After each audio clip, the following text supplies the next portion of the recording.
objections, why don't we just go ahead and call this meeting of the Sewer and Water Board for April 13th, 2021 to order. And at this time, I'd like to have a voice attendance, starting with Drivis. I'm here. Chuck. Present. Don. Present. John. Present. And I know the mayor is close and I'm here, so we've got a quorum here, so we are in session.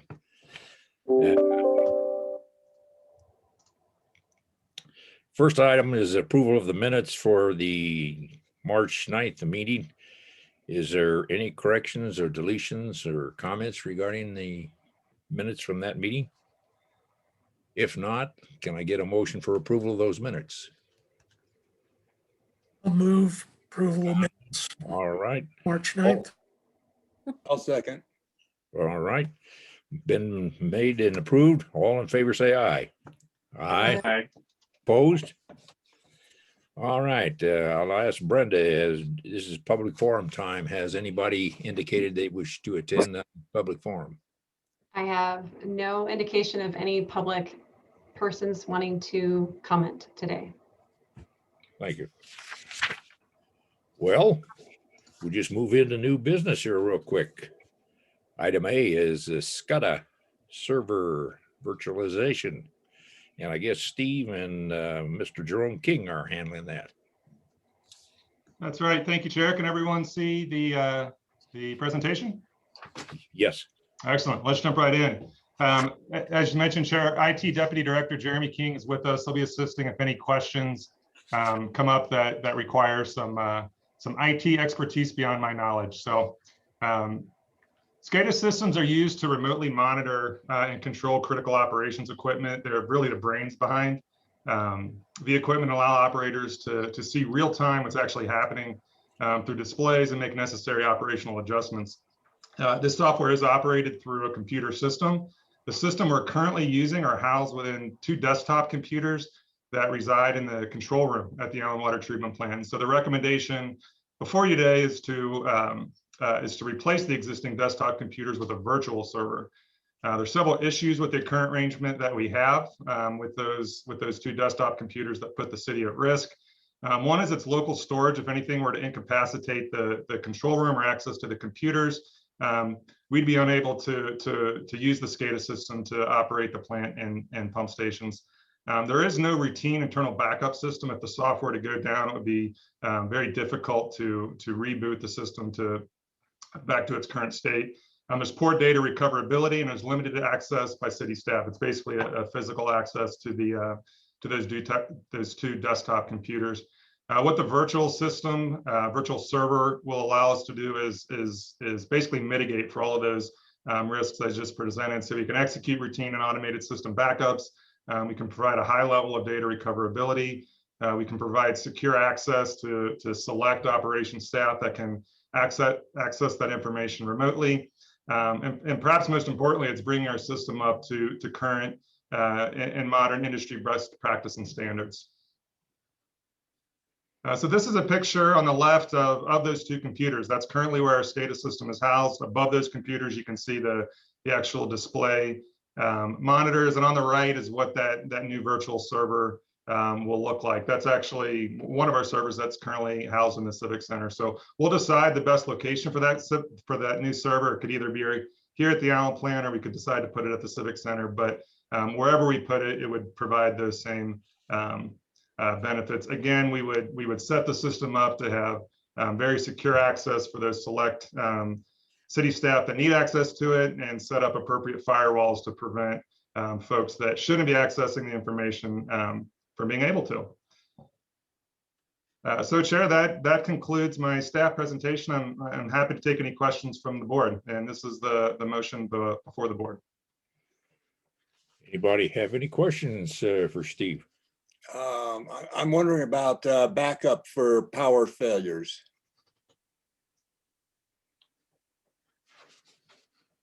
Jeromy, would you mind handling how backup to the servers would be handled, backup power for the servers?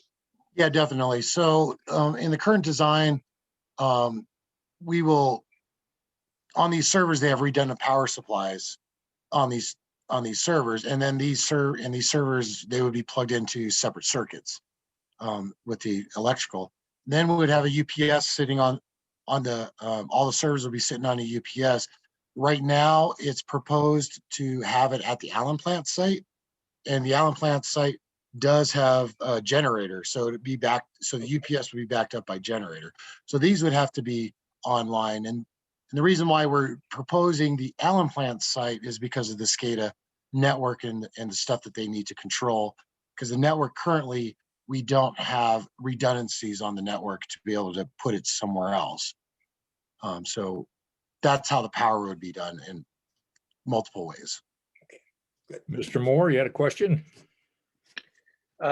Just want to call out just the security issues. You mentioned the firewall. It seems like the disadvantage of this new setup is there is more exposure to the outside world by that nature. I'll just share in my business. I can't believe the number, or not just my business, but the increase in attacks that all entities now face is just mind-boggling. And I face this with the work I do. So I think this change is probably one that's necessary, but I just want to underscore the security issues that come along, or risks that come along with this, are just something that's really have to be managed.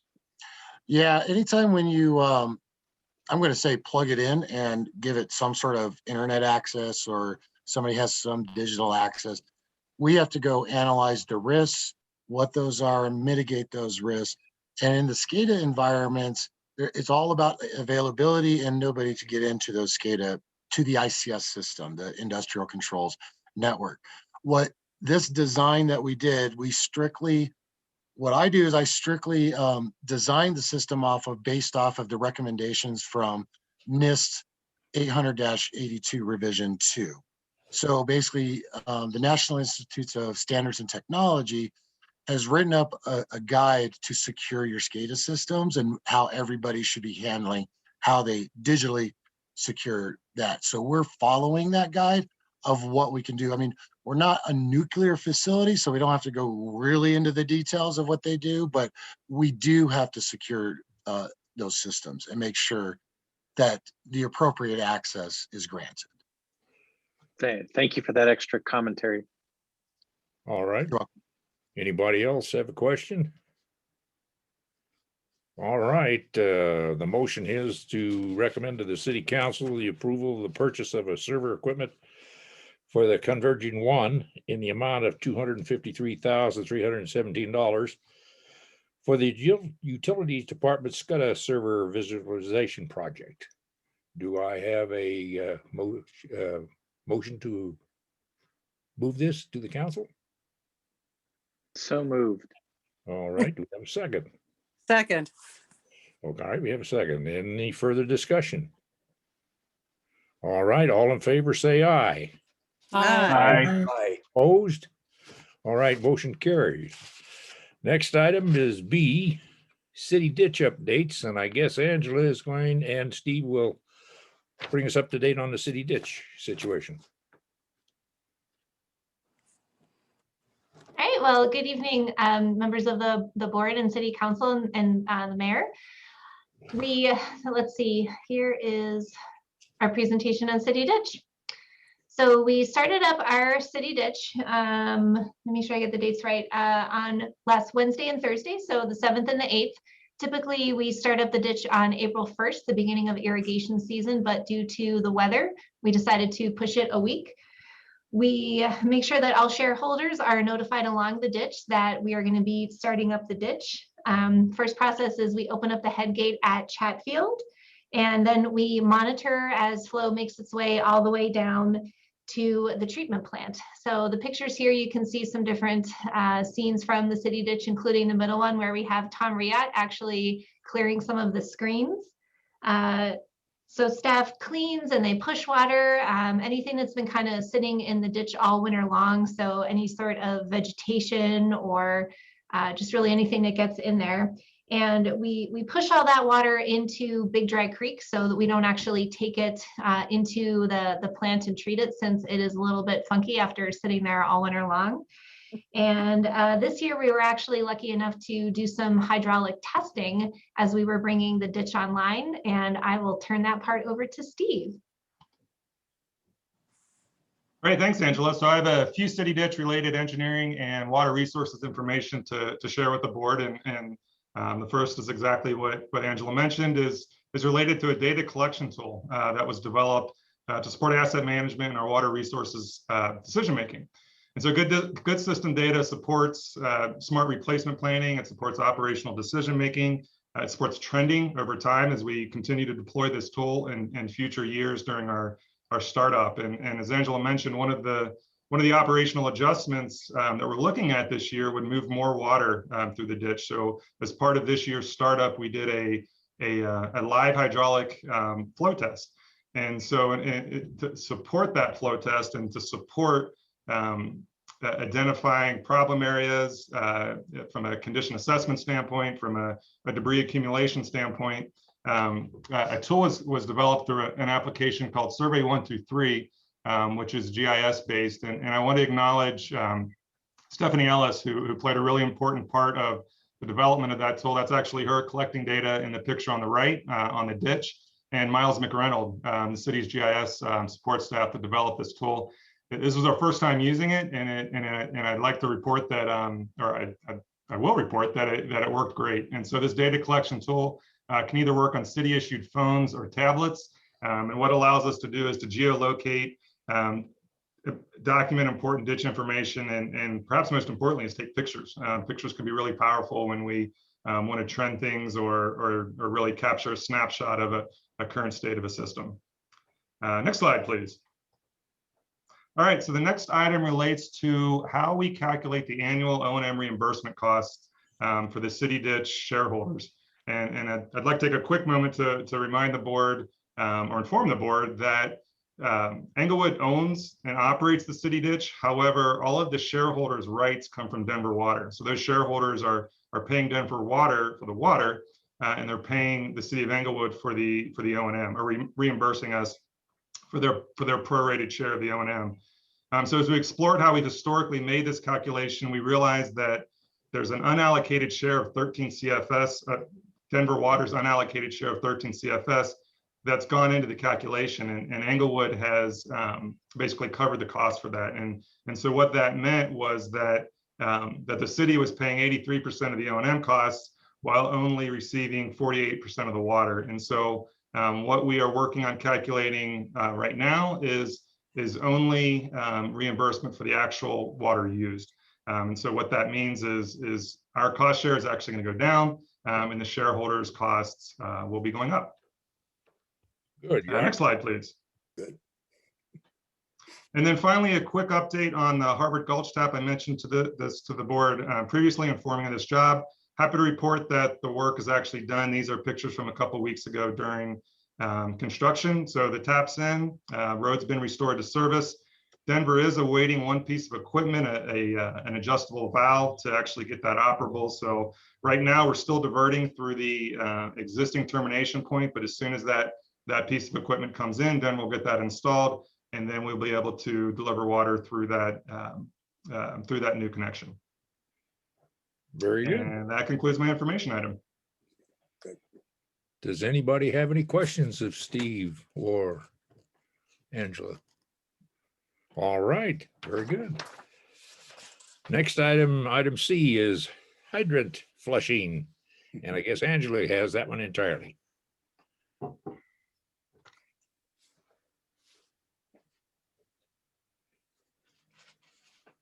right. So every year we flush and inspect fire hydrants in the city.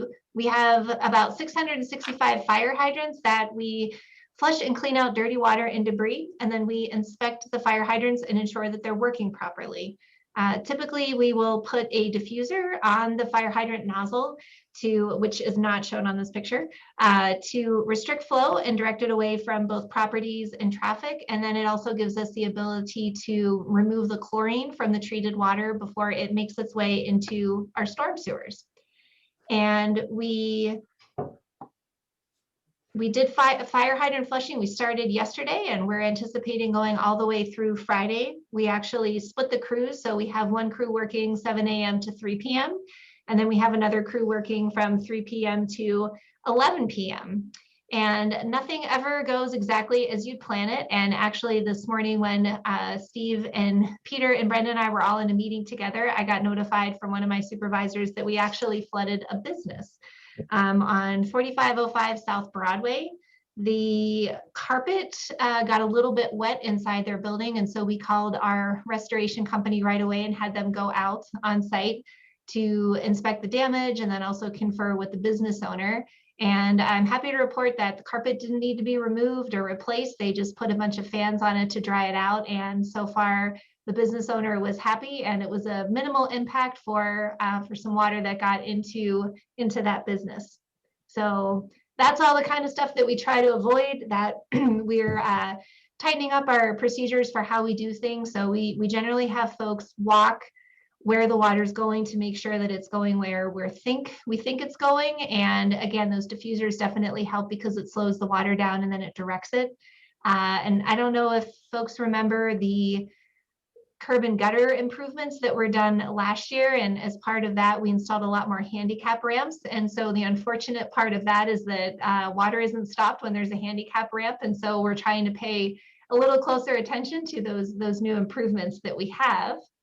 And that is your update on fire hydrant flushing. Any questions? Anybody got any questions for Angela?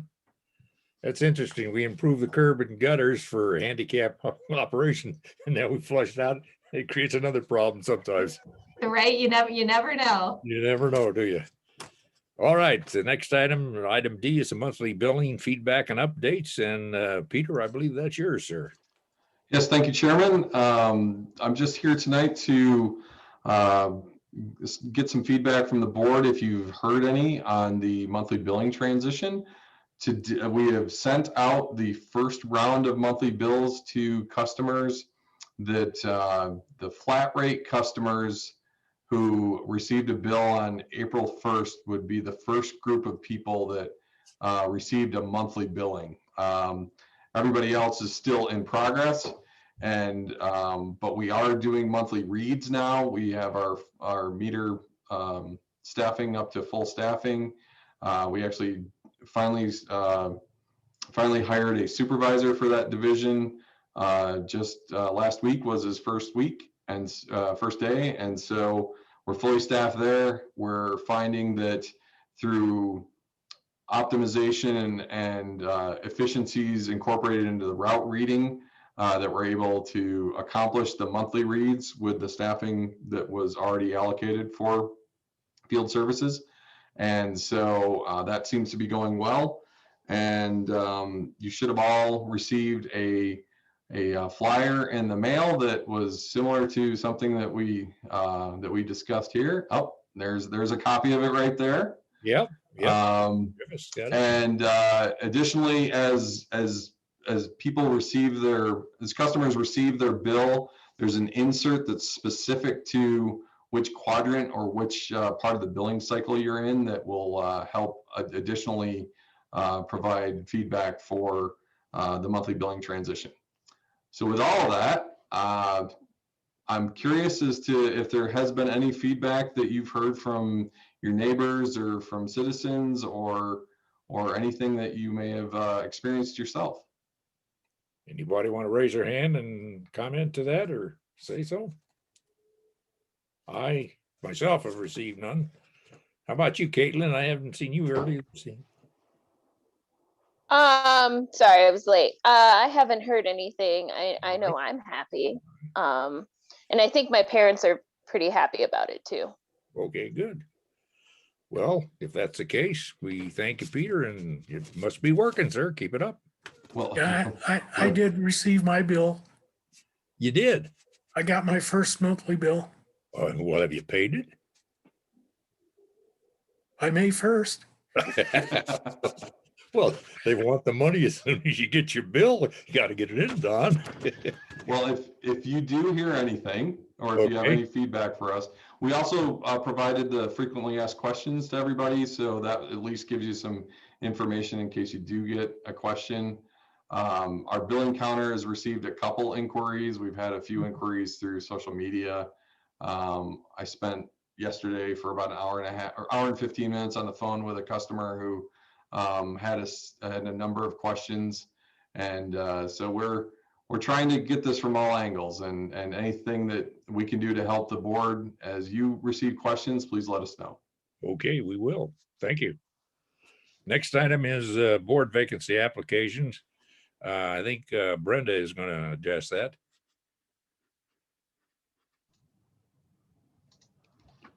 Yeah, sorry, I had to get my video back on. So far we have one person who has applied for the vacancy. I guess how it works is that they apply to as many boards as they want to, and one has expressed interest in the Water and Sewer Board. I also sent an email to Ms. Ridley, and I didn't know if you had a chance to send anything in, but you are able to apply to that as well. The applications are due on April next Monday. I'm sorry? Is that time for me to reapply, or what's the deal? I don't know. Yeah, so since you're already on the board, all you need to get is a letter of recommendation from the chair, and then your attendance record on the board, and that gets forwarded to the city clerk's office. If you need help with that, I can get that forwarded for you. And it's due by yours is due by the 26th because you're already on the board. But if there's any new applicants, they need to apply by the 19th. Okay. All right. Drivis, if you would let me know how you want your recommendation, I can forward it on to send it in, and they can have it to present to council. All right. Just that I would be happy to continue on if so that'll be good. Okay, well, I'll get in touch with you, Brenda, as to how you want the recommendation to come from me, whether written or by email, so that you can forward it to council. All right? Okay, sounds good. Very Thank good. you. All right. Is there anybody else who would like to ask a question? If not, I have a hand up. Mr. Moore wanted to make a comment on the board member here. Go ahead. I'm sorry. I was moving on to another topic. Go ahead. Okay. I wanted to, and I know we're short of time, so maybe all I'll do is just get this issue on the table. Last time we had a rather fascinating discussion about the Water and Sewer Board's powers and duties and responsibilities. We reached a good conclusion. I'm surprised about what it took to get there. Some of us have had discussions afterwards. It seems like the start of our conversation last time was based around the Home Rule Charter. It was Article 8, Part 4, Section 63, which seems to talk about the Water and Sewer Board's duties around water rights. And that seemed to be all we had to work with. And from there, we just talked about the way we functioned. And we had council support to keep functioning the way we had. There's a couple other sections that I don't know, they seemed absent from the discussion. Section 62 of the Home Rule Charter talks about our role with respect to making sure that the continued adequacy of our water and sewer system, capital expenditure budgets, expenditures requiring the authorization of the Water and Sewer Board. There's separate discussion in the municipal code, section 12-5-3, that although I think it pertains perhaps specifically to the stormwater utility, again, there's language in there about reviewing fees and forwarding recommendations to city council. All that language just seems far more consistent with how this board has functioned. And so it just seemed to me that we had an overly narrow foundation that was used as the basis of that last conversation. I don't know, again, I'm happy where we ended up. Council continued to support and value our role. So I don't think there's anything more needed. But I did at least just want to get this on the table, that it seems like there's more to the story than just the limited role under 62 or 63 that was discussed. So board can take this further if they want, or if nothing else, I just wanted to get it on the record. All right, Peter, did you want to make any comment regarding that? Well, I appreciate the feedback and the further research into the municipal code and the charter. And what we'll do is we'll take these sections back and just review it with our legal as well, our city attorney's office, just to make sure that we're in compliance with what is required by charter and municipal code. And really, and if we go back to last month, which was a very drawn out conversation, our goal in all this is we just want to make sure we're doing the right thing. And so I think we can take those additional sections, I wrote them down, and circle back with legal and just make sure that we're aligning with all those. And then I think we also will align with what we came up with last meeting as well. I thought it was a good result. It was really just more formalizing the processes that we understood that we were supposed to be undertaking, and so I think we're there. And I appreciate the additional information. It really does help us as we try to accomplish this appropriately. Thank you. John, does that answer your question then, huh? Okay. Anybody else have any matters they want to bring before the board this evening? Anything from the staff? I'd like to welcome Mr. Anderson. I see Joe there. He's here. The mayor's traveling from the university to your meeting, I guess, too, or your application. Well, if nobody has anything further to say or mention, if you have no objection, this meeting is now in adjournment. Thank you for your attendance. Thank you, everybody. Goodbye. Thank- Bye. Bye. Bye.